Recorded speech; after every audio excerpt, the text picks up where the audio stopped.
जल्दी से फटाफट से आप कंफर्म करें।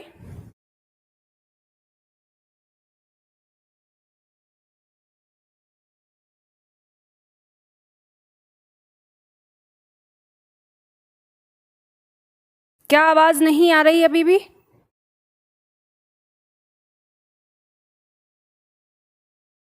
बीच में एरर तो नहीं आएगा ना? चलो ठीक है, शुरू करूं क्लास। देखना, ध्यान रखना नेट का। हाँ, बीच में मत कनेक्ट करना, बीच में नहीं, क्लास में डिस्टरबेंस होगा। ठीक है,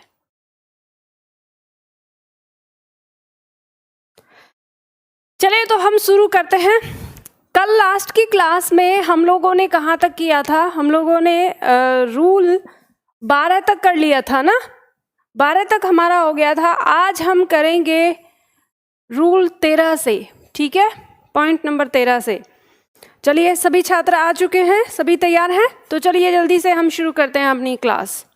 तो कल जब हम पढ़ रहे थे, हमने 12 तक पढ़ लिया था। एक बार फिर से रिवीजन करेंगे, बाद में करेंगे, पर पहले शुरू कर लेते हैं अपना, इसे ख़त्म कर लेते हैं, फिनिश कर लेते हैं, ठीक है। तो चलिए, रूल नंबर 13 हमारा क्या कहता है? रूल नंबर 13 कहता है प्रश्नवाचक शब्द उसी के पहले होना चाहिए जिस विषय के लिए प्रश्न किया गया है। अब इसने कहा है कि प्रश्नवाचक शब्द उससे पहले होना चाहिए जिस विषय के लिए हम प्रश्न कर रहे हैं। तो ये कैसे समझेंगे? वाक्य प्रयोग करो इसमें एक, और फिर यहाँ पे हम समझते हैं। जैसे वाक्य हमने लिखा, तुम्हारे घर कौन लड़का आया था। ठीक है, दूसरा वाक्य लिखते हैं, वह क्या सब्जी बेच रहा है।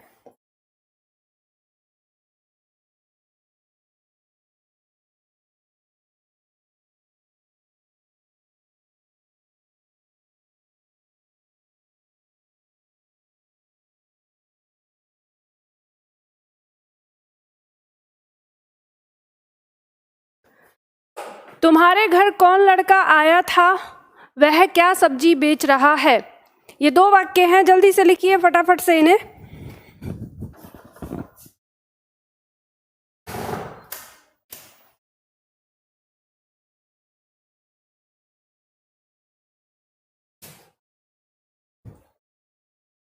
जल्दी से लिख लीजिए फटाफट से। चलिए, आपने लिख लिया होगा, आप देखिए, समझिए यहाँ पर पॉइंट हमारा 13 जो कह रहा है उसको ध्यान में रखेंगे। पॉइंट 13 ने कहा है कि हम प्रश्नवाचक जो शब्द है वो उसी शब्द से पहले लगाते हैं या जिसके लिए वो प्रश्न किया गया है। तो देखो, जैसे हमने यहाँ पे देखा, तुम्हारे घर कौन लड़का आया है, हम किसके बारे में जानना चाहते हैं? हम लड़का के बारे में जानना चाहते हैं, तो हमने लड़का से पहले लगाया कौन। समझ गए? इसी तरह से दूसरे वाक्य में हम क्या जानना चाहते हैं? हम ये जानना चाहते हैं कि वो सब्जी क्या बेच रहा है, कौन सी सब्जी बेच रहा है, क्या सब्जी बेच रहा है, तो हमने सब्जी से पहले क्या लगाया। तो इसी तरह से जब आप कभी भी प्रश्नवाचक वाक्य बनाएं तो आपको ये ध्यान रखना होगा कि प्रश्नवाचक शब्द उसी से पहले लगाया जाएगा जिस विषय के बारे में हम जानना चाहते हैं। ठीक है, ये नियम हमारा कहता है। हम ऐसे नहीं कह सकते कि कौन तुम्हारे घर लड़का आया था, ऐसे नहीं लिख सकते, या तुम्हारे घर लड़का कौन आया था, ऐसे नहीं बोल सकते, गलत हो जाएगा। हमें ऐसे ही बोलना पड़ेगा कि लड़का से पहले ही कौन लगाना है, क्योंकि हमें लड़का के बारे में जानना है। तो इस तरह से ध्यान देना, ठीक है। और ये वाक्य क्योंकि प्रश्नवाचक है तो इनके अंत में प्रश्नवाचक चिन्ह ही लगाना, ठीक है, पूर्ण विराम नहीं। चलिए आगे बढ़ते हैं। नंबर 14 प्रश्न हमारा क्या कहता है? पॉइंट नंबर 14 कह रहा है, यदि पूरा वाक्य प्रश्नवाचक हो तो ऐसे शब्दों को वाक्य के आरंभ में रखना चाहिए। मतलब ये कहा है कि अगर आपको लगे कि पूरा ही वाक्य हमारा प्रश्नवाचक है तो ऐसे शब्द में हम प्रश्नवाचक शब्द कहाँ लगाएंगे, मतलब ऐसे वाक्य में, तो वो हम सबसे पहले लगाएंगे। अब कैसे, जैसे हमने कहा क्या तुम पढ़ रहे हो, क्या तुम खेलने जा रहे हो, क्या तुम दौड़ने जा रहे हो, अगर हम ऐसे लिखें तो ये पूरा ही वाक्य क्या है, प्रश्नवाचक है। तो हम ऐसे वाक्य को पहले लगाते हैं उस प्रश्न को कि क्या तुम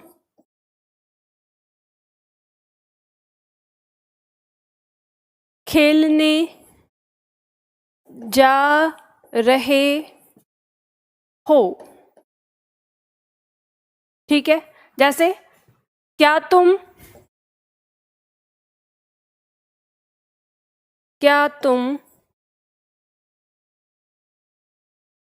पढ़ रहे हो।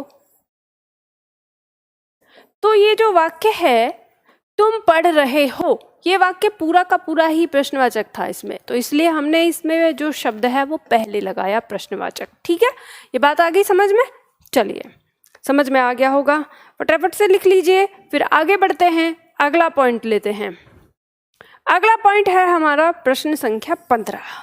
15 कहता है कि प्रश्न शब्द के साथ करना क्रिया का प्रयोग होना चाहिए, पूछना क्रिया का नहीं।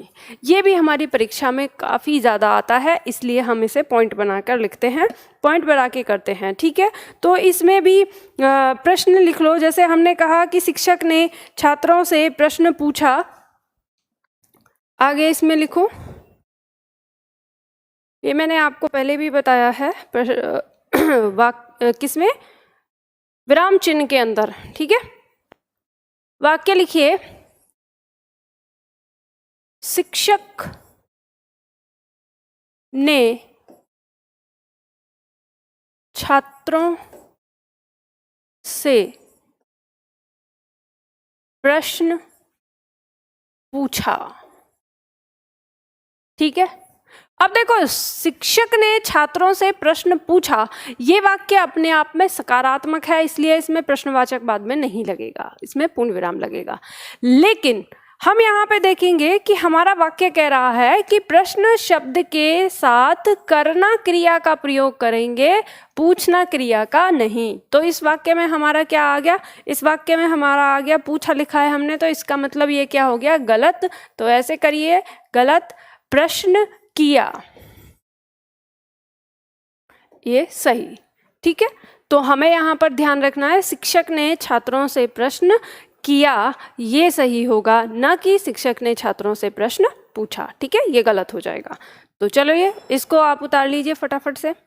और मेरी स्पीड तेज तो नहीं रहती, ये भी मुझे आप बता दीजिएगा। अगर मेरी स्पीड तेज होती है तो कोई बात नहीं, वीडियो को रोक के लिख लिया करिए। मुझे पता नहीं चलता है, आप लोग मेरे सामने नहीं होते हो, इसलिए मुझे पता नहीं चलता है कि आप लोगों के लिखने की स्पीड क्या है।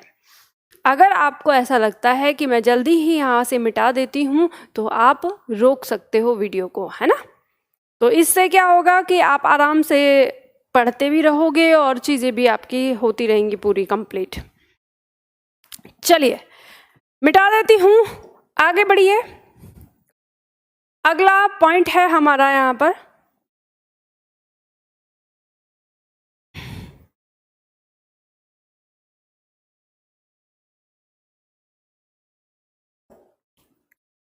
प्रश्न संख्या 16। वाक्य में सार्थक पदों का प्रयोग होना चाहिए।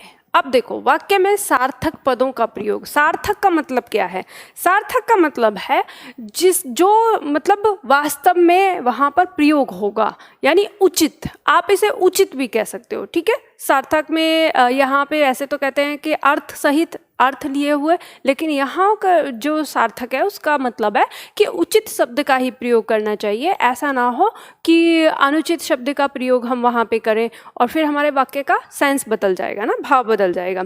जैसे मान लो वाक्य हम लिख रहे हैं, एक वाक्य आपने बोला होगा, अक्सर बोलते भी होगे कि तुम यहाँ बेफालतू क्यों बैठे हो, है ना। वाक्य लिखो, तुम यहाँ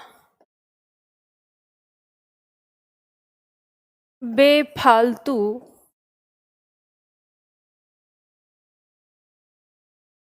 क्यों बैठे हो।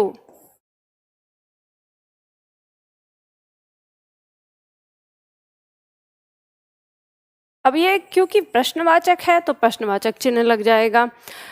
वाक्य है कि तुम यहाँ बेफालतू क्यों बैठे हो। हम इस तरह से बोलते हैं, अक्सर आपने सुना होगा। अब इसमें अगर हम देखें तो ये जो हमारा बेफालतू शब्द है ये सार्थक नहीं है। क्यों सार्थक नहीं है? क्योंकि अगर हम ऐसे देखें, बेफालतू का मतलब होता है जो फालतू ना हो या जो बेकार ना हो, मतलब आवश्यक, है ना। तो अब इसका अगर हम अर्थ देखें, तुम यहाँ आवश्यक क्यों बैठे हो, तो ऐसा प्रश्न करना ही क्या हो जाएगा, गलत हो जाएगा कि जब उसको आवश्यकता है तभी तो बैठा है ना। तो अब हम यहाँ पे क्या दिखाना चाहते हैं, हम दिखाना चाहते हैं कि वो यहाँ पर व्यर्थ क्यों बैठा है। तो ऐसी स्थिति में हम किस तरह के वाक्य का प्रयोग करते हैं या किस तरह के शब्द का प्रयोग करते हैं वो ध्यान दीजिए। तो बेफालतू शब्द नहीं आएगा, ये गलत हो जाएगा।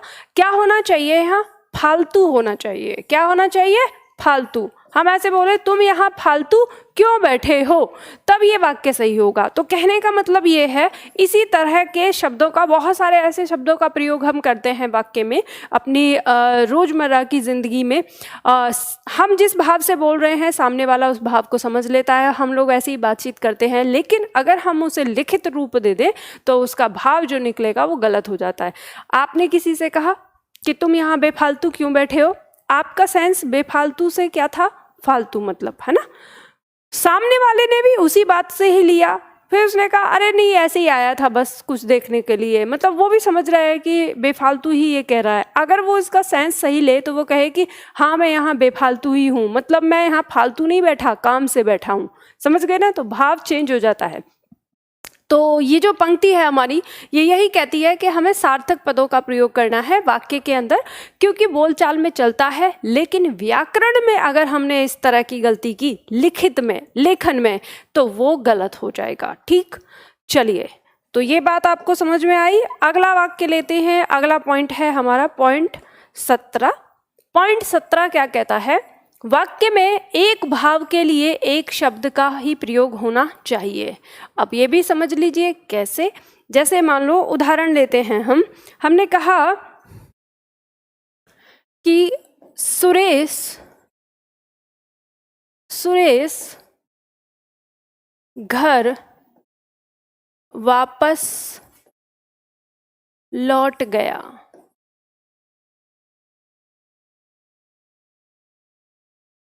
सुरेश वापस घर लौट गया।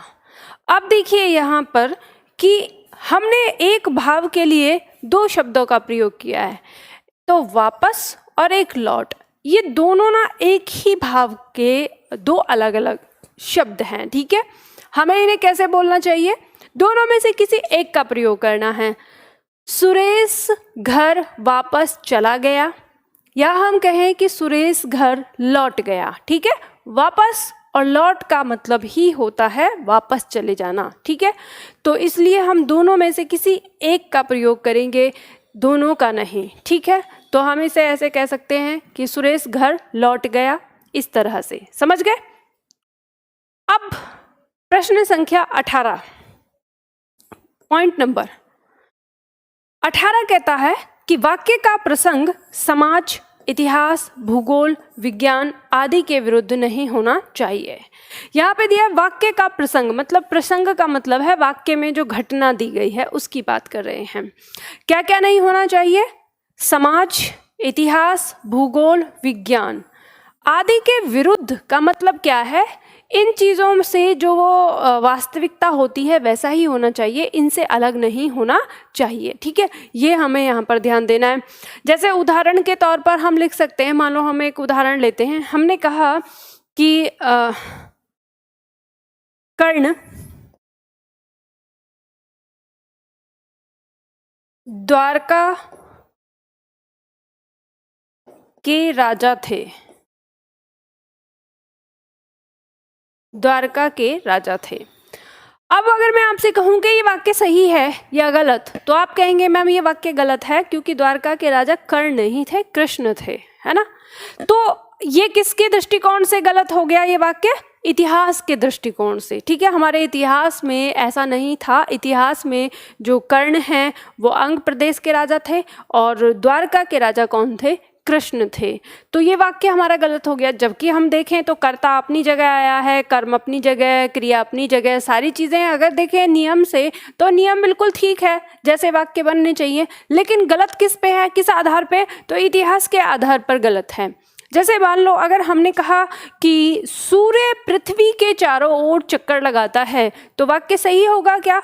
तो आप कहेंगे नहीं मैम, बिल्कुल गलत हो जाएगा, क्योंकि खगोल शास्त्र के अनुसार या हम विज्ञान के अनुसार देखें तो सूर्य पृथ्वी के नहीं, पृथ्वी सूर्य के चारों ओर चक्कर लगाती है। तो हमें इस वाले पॉइंट पर भी ध्यान देना होगा कि हमारे समाज, इतिहास, भूगोल, विज्ञान आदि इस तरह की और भी परिस्थितियां हो सकती हैं, उनके अकॉर्डिंग जो हमारे वाक्य हैं वो सही होने चाहिए, ठीक है।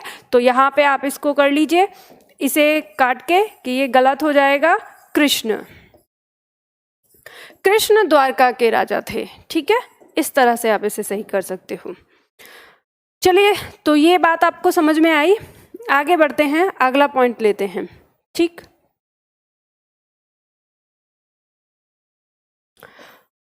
अगला पॉइंट है 19, पॉइंट नंबर 19 कहता है विशिष्ट शब्दों प्रयोग में सावधानी है। विशिष्ट शब्दों के प्रयोग में सावधानी, ठीक है, ये रख लो इसे। विशिष्ट शब्दों के प्रयोग में सावधानी। कुछ हमारे ऐसे शब्द हैं जिनके प्रयोग में हमें सावधानी बरतनी है। जैसे कुछ दिए हैं, शंका और समस्या का समाधान और प्रश्न का हल या उत्तर। देखो होता है ना, जैसे मान लो अगर कोई कहे आपसे कि मेरे प्रश्न का समाधान हो गया, तो ये गलत हो जाएगा, क्योंकि प्रश्न का या तो उत्तर मिलेगा या हल होगा। समझ गए? शंका या समस्या का समाधान होगा।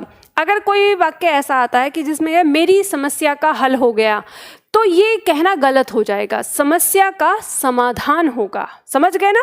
इस तरह से यहाँ पे दिया है। तो वाक्य अगर आए, इस तरह के वाक्य आपकी परीक्षा में आ जाते हैं, तो आपको उस पर फोकस करना होता है। हम डेली बोलचाल में तो कुछ भी बोलते रहते हैं। हम ये भी कह देंगे मेरी समस्या का हल हो गया, तो अभी कोई हमें रोक थोड़ी ना लेगा, कोई नहीं कुछ कर सकता है ना। लेकिन परीक्षा में हो सकता है, ठीक है। आगे देखो, चित्र का अंकन। जो चित्र है वो अंकित किया जाता है। समझ गए? चित्र बनाया नहीं जाता, चित्र अंकित किया जाता है, चित्र का अंकन होता है, ये बात ध्यान रखिएगा। कविता, कविता की रचना होती है।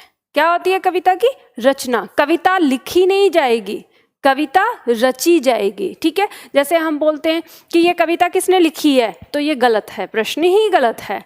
क्या होना चाहिए? इस कविता की रचना किसने की है, ठीक है। ये किसकी रचित कविता है, हमें ऐसे बोलना है। जो कविता आते हैं, कविता यानी पद वाले जो दोहे होते हैं, उनको, उनके लिए रचना शब्द का प्रयोग किया जाता है। भवन का निर्माण, भवन के साथ हम ये कहेंगे कि इसका निर्माण हो रहा है। हम ये नहीं कह सकते कि भवन की रचना हो रही है ना, बनाना या भवन बनाया जा रहा है, ये गलत हो जाते हैं। हम अपनी बोलचाल में बहुत कुछ बोलते हैं गलत। जैसे आपने देखा होगा, आपने सुना होगा कि बहुत लोग आपको बताते हैं, जो ग्रामर के टीचर होते हैं, कि अंग्रेजी में बोलचाल में बहुत ग्रामर मिस्टेक होती है। तो जिस प्रकार से अंग्रेजी में बोलचाल में ग्रामर मिस्टेक होती है, उसी प्रकार से हिंदी भाषा में भी बोलचाल में व्याकरण की मिस्टेक होती है, और बहुत लोग करते हैं, ठीक है। तो लेकिन हम तो सीख रहे हैं लेखन के लिए, अपनी परीक्षा के लिए, तो हमें इन सब बातों पर ध्यान देना होगा। उदाहरण देख सकते हो थोड़ा सा। जैसे मान लो हमने कहा कि यहाँ भवन की रचना की जा रही है। अगर ऐसे वाक्य आ गया आपसे कि यहाँ भवन की रचना की जा रही है, सही है या गलत, तो आप बताएंगे कि यह वाक्य तो हमारा क्या हो गया, गलत हो गया, क्योंकि भवन की रचना नहीं की जा सकती। तो फिर क्या हो सकता है? तो फिर होगा यहाँ भवन का निर्माण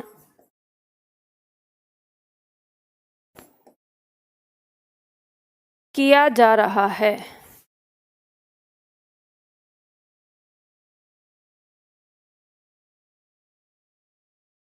ठीक है, ये सही हो जाएगा। यहाँ भवन का निर्माण किया जा रहा है। ठीक है, इस तरह से हम इसको सही करेंगे।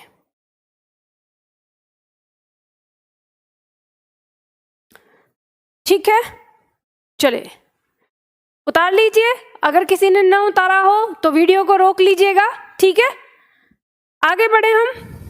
चलो मैं आगे बढ़ती हूँ, लिखने के लिए रोक सकते हैं वीडियो। आगे बढ़ते हैं।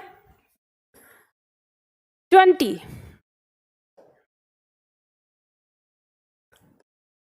कुछ शब्दों के साथ सही क्रिया का प्रयोग करना चाहिए। सही क्रिया का, देखो एक बात आप लोगों को बताती हूँ।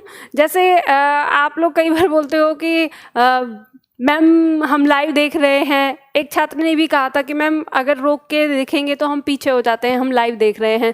तो देखो मैं आपसे कहती हूँ, लाइव देख रहे हो ये आपका मन का ना भ्रम है, बस और कुछ नहीं है।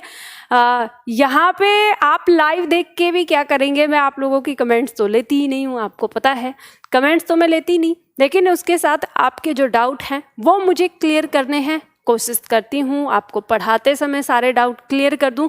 अगर फिर भी आपके किसी के डाउट रहते हैं तो आप कॉल कर सकते हैं ऑफिस में। आपको मैं सच बताऊं, जब शुरुआत में आपने जैसे क्लास आप लोगों की शुरू हुई थी उस समय बहुत हल्ला मचाया था, हमारे डाउट कौन लेगा, हमारे डाउट कौन लेगा। मैंने तभी कहा था कि पेशेंस से पहले एक बार पढ़ो। अब मैंने आप लोगों को फ्री किया हुआ है कि अगर आपको कोई डाउट नहीं समझ में आता, कहीं पे कोई डाउट है, नहीं समझ में आता कोई पॉइंट, तो आप मुझे कॉल कर सकते हैं। ऑफिस में स्टाफ से बोलिए, वो बात करा देंगे। तो मैंने देखा कि आप में से बहुत सारे छात्र जब कॉल करते हैं ऑफिस में तो डाउट वाउट उनका कुछ नहीं होता है। ऐसे डाउट होते हैं जो वो थोड़ा सा दिमाग डाले तो हो जाए। बस आप लोगों के दिमाग में क्या होता है कि अगर कोई सब्जेक्ट आप पढ़ रहे हैं और आपके दिमाग में ना डाउट नहीं बन रहा, तो आपको ना अंदर से घबराहट होने लगती है कि पता नहीं मैं सीख रहा हूँ या नहीं सीख रहा हूँ। ये आपकी ना मानसिक थोड़ा सा कहते हैं ना कि मानसिक डर है कि अगर डाउट नहीं बना तो पता नहीं मैं सीख रहा हूँ या नहीं सीख रहा। ठीक है, तो ऐसा मत सोचा करो। ये टीचर के ऊपर निर्भर करता है कि वो बच्चों के दिमाग में डाउट छोड़े या बच्चों के दिमाग से पहले ही सारे डाउट क्लियर कर दे।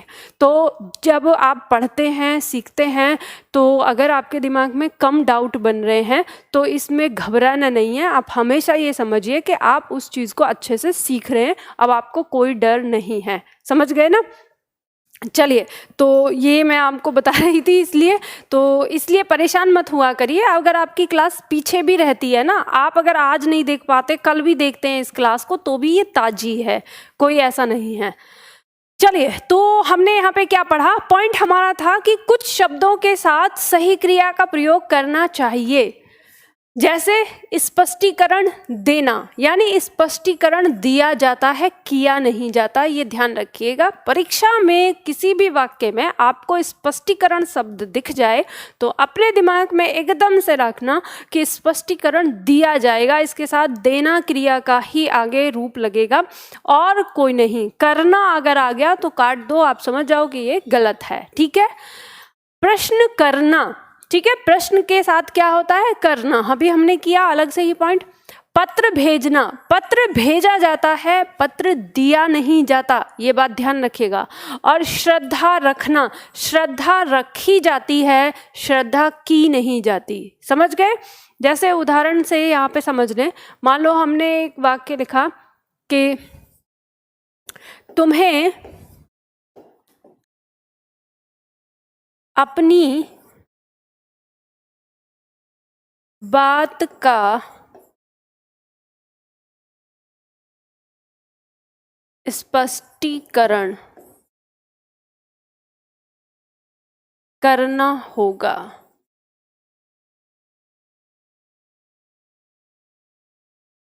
या तुम अपनी बात का स्पष्टीकरण करो। ठीक है, तो ये अगर ऐसे हमारा वाक्य आ गया तो ये वाक्य हमारा क्या हो जाएगा? गलत हो जाएगा। क्यों? क्योंकि स्पष्टीकरण तो दिया जाता है, तो स्पष्टीकरण करना ये गलत हो जाएगा। स्पष्टीकरण देना होगा, ये सही होगा। इस तरह से आपको लिखना है, यानी तुम्हें अपनी बात का स्पष्टीकरण देना होगा, ऐसे दिया होगा तो वो सही होगा। और अक्सर जो आपकी परीक्षा में आता है वो इसी तरीके से आता है, इसी प्रकार से।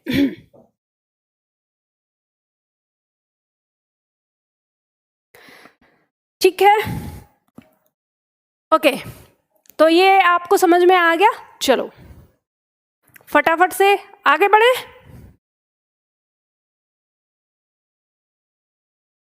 प्रश्न संख्या 21, प्रश्न संख्या नहीं, पॉइंट नंबर है ना। यदि वाक्य में संज्ञा और सर्वनाम दोनों एक साथ आए हों तो वाक्य में संज्ञा सर्वप्रथम आती है तथा उसके बाद सर्वनाम का प्रयोग होता है, क्योंकि सर्वनाम का प्रयोग संज्ञा के स्थान पर होता है। अब इसने क्या कहा, तो इसने जो कहा उसके लिए क्या करो, आप एक वाक्य लिखो नीचे पहले, है ना। पहले हम यहाँ पे एक वाक्य लिखते हैं और उसके बाद हम इसको समझने की कोशिश करते हैं। ये जो हमारा पॉइंट आया है इसके लिए अब कैसे लिखना है, देखो स्थान तो हो सकता है आप लोगों के लिए थोड़ा हो यहाँ पर मैं लिख रही हूँ, नोट पे लिखती हूँ और आप मेरे साथ साथ देख के लिखिएगा, जैसे सामने ही देख के लिखना है आपको।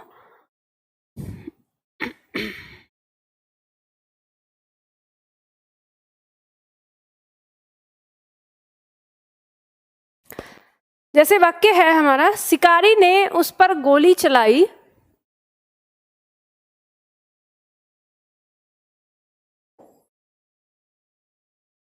शिकारी ने उस पर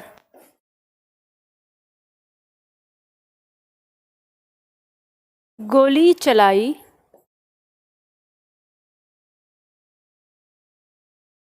21 ही कर रहे हैं ना हम, पॉइंट नंबर 21। ठीक है, शिकारी ने उस पर गोली चलाई किंतु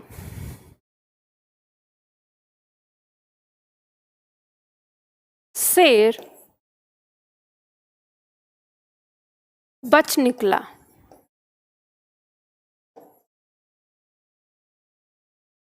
किंतु शेर बच निकला।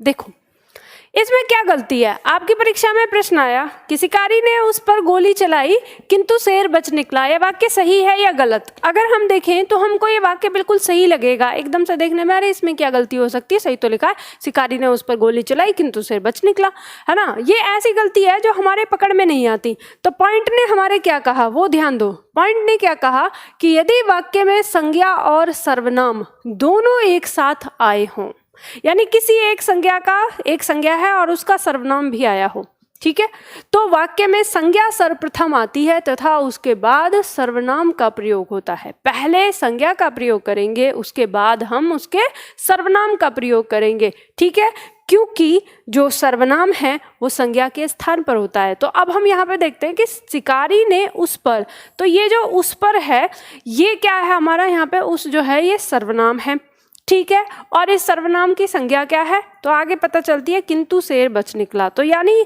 हम शेर की बात कर रहे हैं, गोली किस पर चलाई है, शेर पर चलाई है, तो ये शेर संज्ञा है और उस जो है ये इसका सर्वनाम है। तो इसमें गलती यही हुई है कि जो संज्ञा है उसको बाद में दिया हुआ है, सर्वनाम को पहले दिया है। तो हम इसको सही करेंगे, उल्टा करेंगे इसको, यहाँ पे हम उस पर नहीं करेंगे, हम क्या करेंगे, शेर पर। शिकारी ने शेर पर गोली चलाई किंतु, अब शेर की जगह उस तो नहीं आएगा, क्योंकि यहाँ पे देखो ध्यान देना, यहाँ उस क्यों आया है, क्योंकि पर कारक चिन्ह इसके तुरंत बाद आया था। तो आपने जब सर्वनाम पढ़े तो मैंने आपको बताया था कि जैसे ही वह के साथ सर्वनाम लगे कारक चिन्ह लगेगा तो वह ना रहकर उस हो जाता है, समझ गए। तो इसलिए हुआ ये यहाँ पर। अब जब ये बिना सर्वनाम के आ रहा है, बिना कारक चिन्ह के आ रहा है, तो ये वह ही रहेगा। तो यहाँ पे हम ये हो जाएगा गलत, तो यहाँ हम क्या लिखेंगे, वह। तो वाक्य हम पढ़ के देखेंगे, शिकारी ने शेर पर गोली चलाई किंतु वह बच निकला, ठीक है, इस तरह से ये हमारा वाक्य सही हो जाएगा। समझ में आई बात, लिख लो, उतार लो इसको फटाफट से, वह बच निकला। आगे बढ़े, कर लिया होगा, ठीक है। चलते हैं प्रश्न संख्या 22 पर। प्रश्न संख्या 22 कह रहा है, सार्वनामिक विशेषण अन्य विशेषण से पहले आता है। देखो याद रखना, वाक्य हमारा कोई भी होगा उसमें अगर विशेषण दिया है, चाहे गुणवाचक या संख्यावाचक, और उसमें सार्वनामिक विशेषण भी आया तो वो सार्वनामिक विशेषण ना पहले लग जाता है उससे। जैसे हम यहाँ पे उदाहरण के लिए एक वाक्य लेते हैं, हमने लिखा मेरा भाई बहुत मोटा है। मेरा भाई बहुत मोटा है।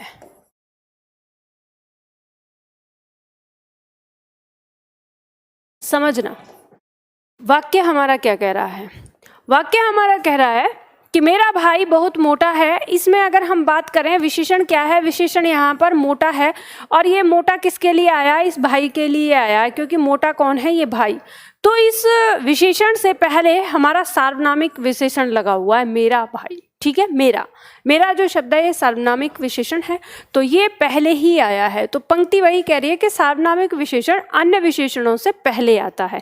तो बाकी अब ये प्रविशेषण है, ये विशेषण है, इन दोनों विशेषण से पहले सार्वनामिक विशेषण है। ये हमारे वाक्य में होता है, और इस तरह से आप वाक्य को थोड़ा सही से पहचान सकते हैं। ठीक, समझ गए?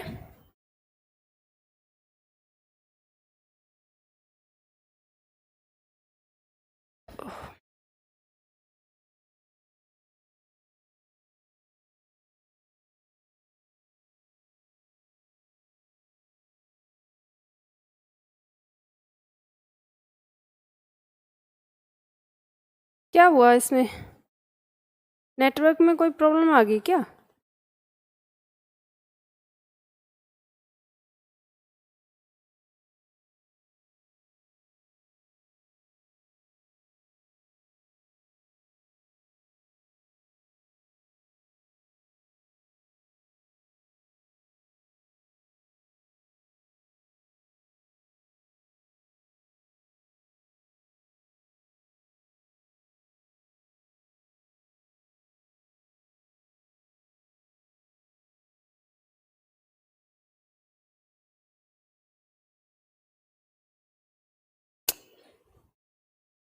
ये बार बार चल रहा है। आप लोग सही देख पा रहे हो या नहीं देख पा रहे हो?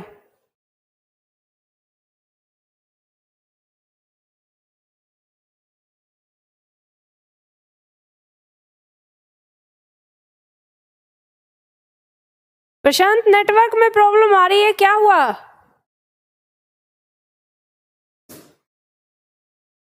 बीच में क्लास डिस्टर्ब हो रही है।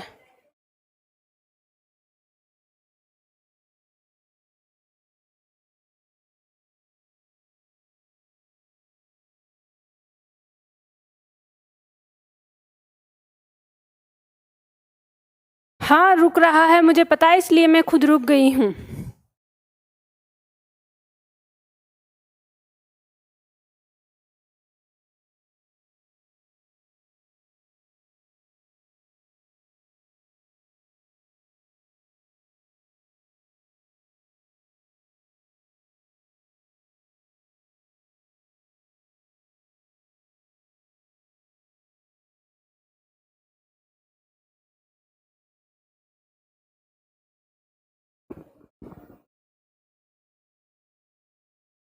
कहाँ हुआ है सही? अभी मेरे मोबाइल में तो नहीं हुआ सही।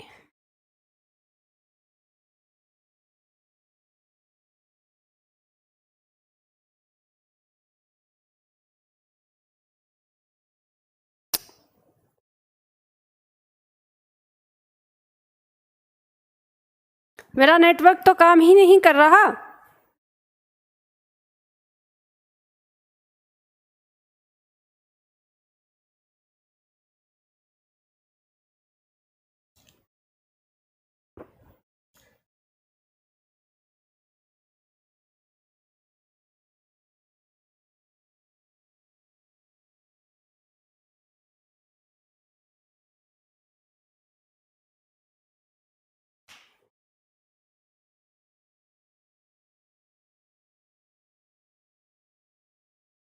चलो सही हो गया शायद।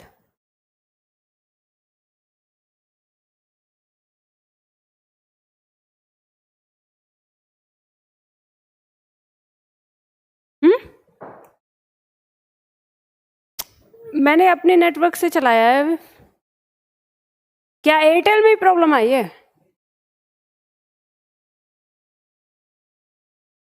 मतलब इसको ख़त्म 12 बजे ही होना था। खैर चलो कोई बात नहीं, लेकिन क्लास में भी प्रॉब्लम आई ना। ठीक है चलो, अभी सही है ना? जल्दी से बताओ फटाफट सभी छात्र, अभी सही है या नहीं?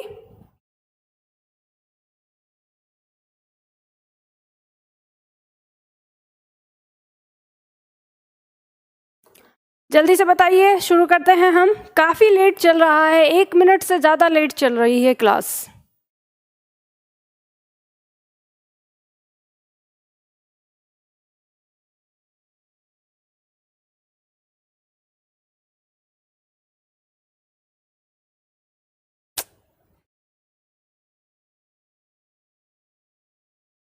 ठीक है ना? चलिए तो शुरू करते हैं हम। अभी सही आ रही है? हाँ, तो मैंने यहाँ पे आपको क्या बताया, सर्वनाम के बारे में मैं बता रही थी। यहाँ पर ये पंक्ति हमने कर ली। ठीक है, ये समझ में आ गया ना वाइस? फिर से समझा दो। ओके ठीक है, तो देखो पहले हम चलते हैं, ये तो हमने लिखा ही है पॉइंट अपना। इसके साथ ही हम समझने की कोशिश करते हैं उदाहरण के साथ कि पॉइंट हमारा क्या कह रहा है। पहले हम अपने पॉइंट पे चलते हैं। पॉइंट हमारा कह रहा था कि सार्वनामिक विशेषण अन्य विशेषणों से पहले आता है। हमने वाक्य लिखा मेरा भाई बहुत मोटा है, तो इसमें जो संज्ञा है वो क्या है, भाई है, और जो विशेषण आया है वो क्या है, मोटा, और इससे पहले बहुत इसका प्रविशेषण है। तो अब चाहे ये विशेषण हो या प्रविशेषण हो, ठीक, तो इसने कहा है कि सार्वनामिक विशेषण अन्य विशेषण से पहले आता है। तो यहाँ पे मेरा भाई जो है, ये मेरा भाई को क्या कर रहा है, निश्चित कर रहा है, इसकी सीमा क्षेत्र बना रहा है।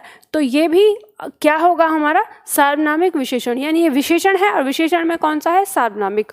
तो ये बाकी हमारे जो भी विशेषण हैं, चाहे प्रविशेषण है कोई भी, तो ये इससे सार्वनामिक विशेषण से पीछे ही आए हैं। तो पंक्ति हमारी वही कह रही है कि जब भी हम कभी वाक्य लिखते हैं तो वाक्य में अगर हमारा सार्वनामिक विशेषण आता है तो अक्सर वाक्य के अंदर जो अन्य विशेषण होते हैं वो पीछे ही पाए जाते हैं। सार्वनामिक विशेषण संज्ञा से पहले रहेगा और संज्ञा के बाद में जो विशेषण रहेंगे वो अन्य विशेषण रहेंगे। तो यहाँ पे यही हमने देखा। ठीक है, तो ये बात समझ में आ गई। चलिए तो आगे बढ़ते हैं। अगला प्रश्न, अगला पॉइंट हम लेते हैं। यहाँ पे जो 21वां पॉइंट है, इसके लिए छात्र कह रहे थे कि इसमें दोबारा बता दो। इसमें दोबारा के लिए आपको कौन सी चीज़ समझानी थी? जैसे हमने वाक्य उदाहरण लिया, या दूसरा एक उदाहरण और समझा देती हूँ इसमें। जैसे मान लो हमने कहा कि अध्यापक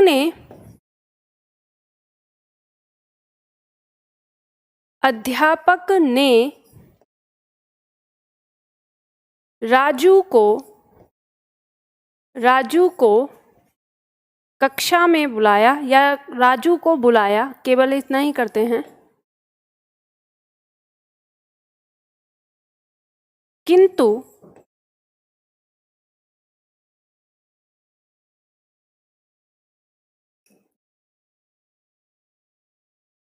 राजू तो यहाँ पे नहीं, बाद में यहाँ पे लिखना चाहिए उसको। ठीक है, अध्यापक ने उसको बुलाया किंतु राजू अपने घर चला गया, अपने घर चला गया। देखो अगर ऐसे वाक्य आ गया आपके सामने, आपसे पूछा परीक्षा में कि ये सही है या गलत है, तो आपको बताना है वाक्य है अध्यापक ने उसको बुलाया किंतु राजू अपने घर चला गया। तो ये वाक्य हमें देखने में तो सही लगेगा कि सही है, इसमें क्या गलती है, लेकिन इसमें गलती ये हुई है कि संज्ञा को पहले होना चाहिए और उसके सर्वनाम को बाद में। तो यहाँ पे क्या होगा कि जो शब्द है उसको, तो ये उसको शब्द यहाँ पे जो दिया है ये बाद में होना चाहिए, क्योंकि ये सर्वनाम है और इसकी संज्ञा क्या है, राजू। तो ये कैसे होना चाहिए, इस उसकी जगह क्या होना चाहिए, इसको हटाकर यहाँ पर राजू होना चाहिए। क्या होना चाहिए, राजू। ठीक है, अध्यापक ने राजू को बुलाया किंतु अब राजू के स्थान पर यहाँ पर क्या होना चाहिए, वह, किंतु वह अपने घर चला गया। कहने का मतलब ये था इस वाक्य का कि जैसे हमने कहा अध्यापक ने राजू को बुलाया किंतु वह अपने घर चला गया। तो इसी तरह से आपको संज्ञा और सर्वनाम के प्रयोग पर ध्यान देना होगा कि संज्ञा वाक्य में पहले आनी चाहिए, उसके बाद उसका सर्वनाम। समझ गए? तो ये पॉइंट था हमारा। ठीक है, चलिए पॉइंट नंबर 23। पॉइंट नंबर 23 हमारा कह रहा है निषेधवाचक अविकारी शब्द नहीं, न, मत आदि प्राय क्रिया से पहले आते हैं। अक्सर छात्र पूछते हैं कि नहीं का प्रयोग मैं कहाँ करूं। तो यहाँ पे आपको बता रहा है कि ये जो वाक्य है हमारे निषेधवाचक जैसे नहीं, न या मत, इनका जो प्रयोग होता है प्राय क्रिया से पहले होता है। जैसे हम उदाहरण के लिए पढ़ें, उदाहरण देखें कि मैं घर अभी नहीं जाऊंगा, नहीं जाऊंगा। तो क्रिया क्या है हमारी, जाऊंगा, इससे पहले नहीं का प्रयोग आया है। ठीक है, इसी तरह से जैसे वाक्य अगर हम कहें कि तुम वहां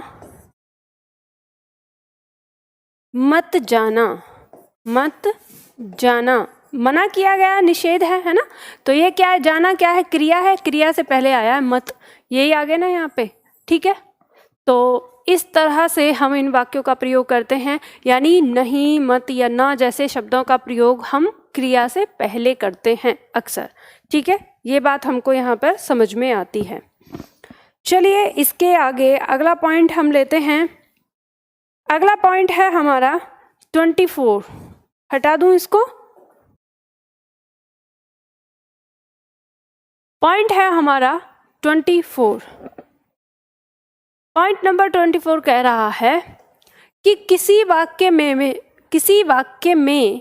भी, ही, भर, तो, तक आदि उन्हीं शब्दों के बाद आते हैं जिन पर बल देना होता है।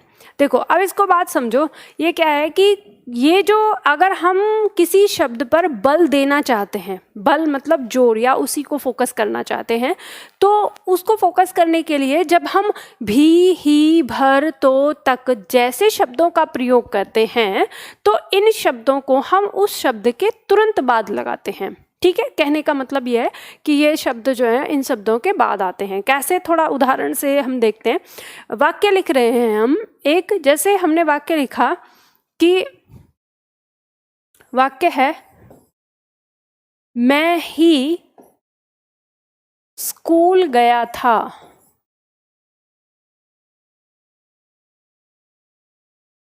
अब इसको ऐसे समझना है कि आप इसे ऐसे कह सकते हो कि अगर हमें मैं पर बल देना है तो मैं के तुरंत बाद ही लगाया है, तो मैं ही स्कूल गया था। अब अगर हम ऐसे बोल रहे हैं कि मैं ही स्कूल गया, तो ये फोकस कर दिया ना कि केवल और केवल मैं गया था, है ना।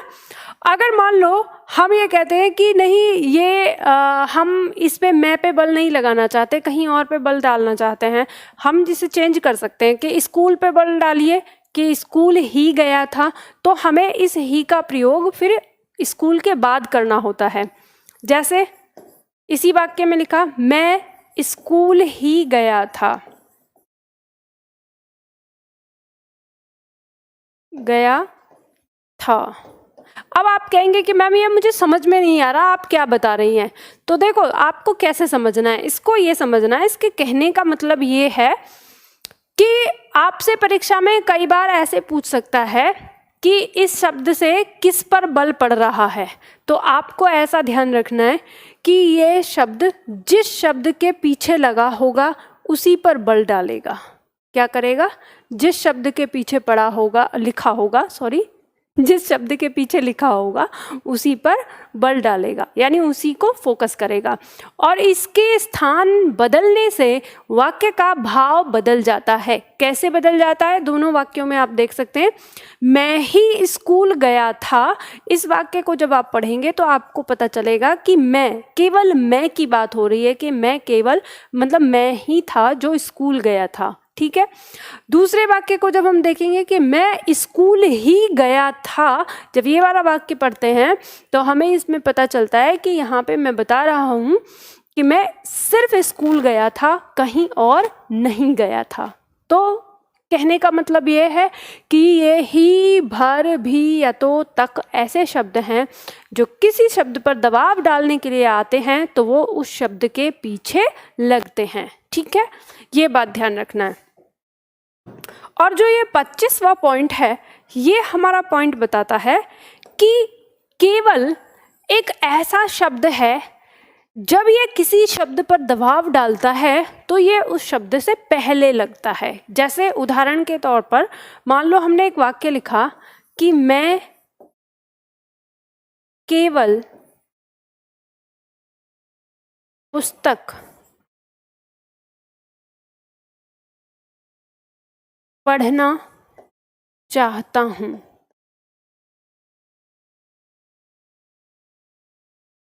मैं केवल पुस्तक पढ़ना चाहता हूँ। तो यहाँ पे जो ये दिया है कि मैं केवल पुस्तक पढ़ना चाहता हूँ, तो ये पुस्तक पे दबाव डाल रहा है। ध्यान रखना, पुस्तक से पहले आया है ना, तो ये पहले वाले यानी जो जिस शब्द के ये पहले होता है उस शब्द पे दबाव डालता है। इस वाक्य को जब हम पढ़ते हैं तो हमको भाव क्या समझ में आता है कि मैं केवल पुस्तक पढ़ना चाहता हूँ, मुझे बस पुस्तक पढ़नी है और कुछ नहीं करना है ना, ये वाला भाव आता है। अब अगर हम इसमें इस केवल को इस मैं के साथ पहले लगा दें, केवल मैं पुस्तक पढ़ना चाहता हूं, अगर ऐसे आ गया तो अब आप देखेंगे कि केवल मैं पुस्तक पढ़ना चाहता हूँ, ये वाला पॉइंट आ गया, तो इससे मैं फोकस हो गया कि यहाँ कोई और पुस्तक नहीं पढ़ना चाहता, केवल मैं पढ़ना चाहता हूँ। तो हमने 24 और 25 में क्या अंतर देखा? 24 और 25 में हमको वे शब्द बताए गए जो शब्द किसी चीज़ पर फोकस डालते हैं, यानी बल डालते हैं। ठीक है, यानी कहने का मतलब निपात शब्द, निपात शब्द का प्रयोग कहाँ पे कर रहे हैं हम, वो चीज़ है। आपको पता ही है जो बल डालने वाले शब्द होते हैं वो निपात ही कहलाते हैं, हमने पढ़ा था, है ना। तो यहाँ पे हमें ये पता चलता है कि केवल एक ऐसा शब्द है जो उस शब्द के पहले लगता है उस पे बल डालने के लिए। जैसे यहाँ पुस्तक पे बल डाला तो पुस्तक से पहले लगा, यहाँ मैं पे बल डाला तो मैं से पहले लगा। और बाकी के जो शब्द थे वो जब किसी शब्द पर बल डालते हैं, जोर लगाते हैं उस शब्द पर, तो वो उस शब्द के बाद लगते हैं, है ना। तो इतना हमको समझना है इन दोनों पॉइंट के अंदर, ये जो हमारे 24 और 25वां पॉइंट था। ठीक है, तो ये हमें समझना है। चलिए, अब आपको यहाँ पे क्या करना है, अब रिवीजन कर लेते हैं। 25 और 24 तो हमने देख लिए कि दोनों क्या हैं। अब देखते हैं हम कि 23वां जो हमारा पॉइंट था, इसने क्या कहा था कि निषेधवाचक अविकारी शब्द नहीं, न, मत आदि प्राय क्रिया के पहले आते हैं। तो हमने ये वाली चीज़ पढ़ी कि अगर नकारात्मक जो शब्द हैं वो क्रिया के पहले हम लगाते हैं। पॉइंट नंबर 22 ने हमें बताया कि सार्वनामिक विशेषण अन्य विशेषणों से पहले आते हैं। तो हमने देखा ही कि मेरा भाई बहुत मोटा है, तो बहुत और मोटा एक प्रविशेषण और एक विशेषण, ये दोनों ही क्या थे, बाद में थे, सार्वनामिक पहले लगा हुआ है। फिर पॉइंट नंबर 21 हमें बताता है कि यदि वाक्य में संज्ञा और सर्वनाम दोनों एक साथ आए हों, कोई ऐसा वाक्य हो जिसमें संज्ञा और सर्वनाम दोनों एक साथ आए हों, तो ऐसे ही वाक्यों में संज्ञा पहले आएगी और उसके बाद सर्वनाम आएगा। ठीक है, फिर हमने देखा पॉइंट नंबर 20 में, पॉइंट नंबर 20 ने हमें बताया कि कुछ शब्दों के साथ हमें इस तरह का ध्यान रखना चाहिए। और ये जो शब्द यहाँ पे जो छाट के रखे गए, ये वो रखे गए जो आपकी परीक्षा में अक्सर प्रश्न आते हैं, जिनसे वो रखे गए कि स्पष्टीकरण दिया जाएगा, प्रश्न करा जाता है, पत्र भेजा जाएगा, श्रद्धा रखी जाती है। ठीक है, इस तरह से। तो ये आपको समझ में आया। फिर उसके बाद आपने एक दो शब्द और जाने, ये शब्द भी आपकी परीक्षा में ही पूछे जाते हैं, इसलिए उदाहरण में रखे हैं। तो आपको ध्यान रखना है, शंका और समस्या का समाधान होगा, प्रश्न का हल और उत्तर होता है, चित्र का अंकन होगा, कविता की रचना होगी, भवन का निर्माण होगा, ठीक है, आदि इस तरह से क्रियाएं हमारी कुछ लगती हैं। फिर 18 में हमने देखा कि वाक्य का प्रसंग समाज, इतिहास, भूगोल, विज्ञान आदि के विरुद्ध नहीं होना चाहिए, यानी इनके अनुसार होना चाहिए, तो ही हमारा वाक्य क्या होगा, सही होगा। नंबर 17 में हमने देखा वाक्य में एक भाव के लिए एक शब्द होना चाहिए, और ये आपकी परीक्षा में मोस्ट इम्पॉर्टेंट है। इतनी बार आता है ये कि एक भाव के लिए दो दो शब्द देकर आपसे पूछा जाता है ना। इसके बाद पॉइंट नंबर 16, वाक्य में सार्थक पदों का प्रयोग होना चाहिए, यानी जो उचित पद हैं उन्हीं का प्रयोग होना चाहिए। 15 में हमने देखा प्रश्न शब्द के साथ करना क्रिया का प्रयोग होना चाहिए, पूछना का नहीं, यानी प्रश्न किया जाएगा, ये हमने देखा। 14 में हमने देखा यदि पूरा वाक्य प्रश्नवाचक होता है तो प्रश्नवाचक शब्द जो है वो वाक्य के पहले लगता है, शुरुआत में लगता है, आरंभ में लगता है। प्रश्न 13 में, पॉइंट नंबर 13 में हमने देखा प्रश्नवाचक शब्द उसी के पहले होना चाहिए जिस विषय के लिए प्रश्न किया गया है, यानी जिसके बारे में हम जानना चाहते हैं उससे जस्ट पहले हम प्रश्नवाचक शब्द लगाते हैं। कल की क्लास में हमने पढ़ा वाक्य में संबंध कारक चिन्ह का, की, के उसी लिंग वचन में होते हैं जिस लिंग वचन में उसका संबंधी होता है, यानी का, की, के तुरंत बाद वाला शब्द जिस लिंग वचन में होगा, का, की, के भी उसी लिंग वचन में होते हैं, यह हमने पढ़ा। इसके बाद हमने देखा आदरणीय व्यक्तियों, महापुरुषों के लिए क्रिया बहुवचन में होगी। यहाँ पे ध्यान रखना है, जो भी हमारे लिए आदरणीय होंगे या जो हमारे लिए हमारे देश के महापुरुष होंगे या उच्च पदों पर जो आसीन होंगे, उन सब के लिए हम क्रिया किसमें, बहुवचन में प्रयोग करेंगे। इसके बाद हमने देखा था संपादक, ग्रंथकार और किसी सभा का प्रतिनिधि या बड़े अधिकारी अपने लिए हम शब्द का प्रयोग करते हैं, यानी स्वयं के लिए मैं का प्रयोग न करके हम का प्रयोग करते हैं। कौन कौन, ये कुछ लोग जिनके पीछे एक टीम होती है, ठीक है। फिर उसके बाद हमने पढ़ा कि यदि किसी प्रसंग में किसी संज्ञा के बदले कोई सर्वनाम पहली बार जिस वचन में प्रयोग में किया गया है अंत तक उसी का प्रयोग होना चाहिए। जैसे हमने देखा कि कई बार हमको ऐसा होता है कि पहली बार हमने एक वचन में रख लिया तो दूसरी बार में हम उसका बहुवचन प्रयोग कर देते हैं, जैसे कल हमने उदाहरण देखा था, तो ऐसा नहीं करना है, ठीक है, एक ही वचन में रखना है। यदि संज्ञा के बदले कोई सर्वनाम आता है तो उसमें भी वही लिंग और वचन होता है जो संज्ञा में होता है, यानी संज्ञा के लिए एक वचन तो सर्वनाम के लिए भी एक वचन, संज्ञा के लिए बहुवचन तो सर्वनाम के लिए भी बहुवचन। किसी वाक्य में उदाहरण आपने देखा।